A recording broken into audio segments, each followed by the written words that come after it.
cool. Well, let's get right to it. This is Charlie Kirk. I guess you'd call it a documentary or so.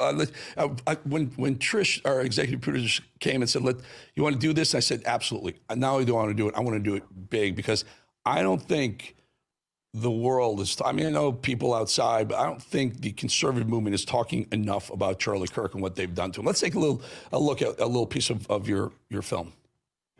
Charlie is a massive, massive political and cultural threat to that ideology. So you got to kill him, and that's the way these people think. It's monstrous. Charlie Kirk was presented as an anti-Semite, as a purveyor of misinformation, as being someone on what they call the hard right. He's been slandered and lied about by people on the left. Charlie Kirk was shot down on a college campus, not with a weapon in his hand, but with a microphone. What kind of threats did Charlie face, and did he ever confide in you about these? He would say, you know, this is a dark time spiritually, pray for me. He'd ask for that. How was Charlie Kirk framed by the narrative system?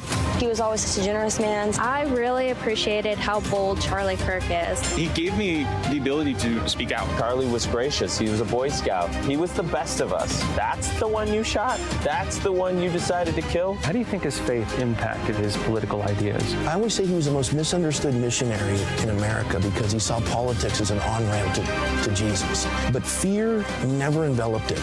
If there was a heavy spiritual moment, he would ask people to pray.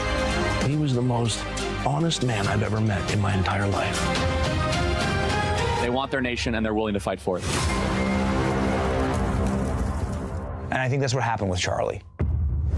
All right, Josh, we got so many questions for you. In fact, we talked about, we want to keep you so we can answer a lot of these. Let me just start with, of all the people, you know, of all the people that whoever these nefarious forces are, and we'll get to who they are in just a second, but of all the people, you know, why Charlie Kirk? I mean, I think I have an idea, but you tell us what you think.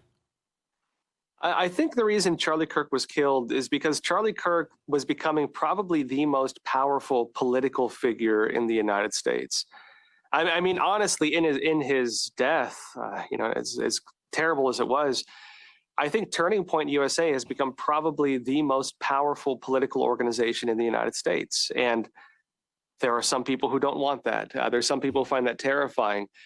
The attacks on Charlie really started way back in 2017 when he was starting up this whole thing in the youth movement. But they went into overdrive after the 2024 elections when it was found that Charlie probably got a lot of the young voters out. And I think that's why some people wanted him dead. He became too politically powerful. And on the narrative front, he was winning the battle. He was winning the debates.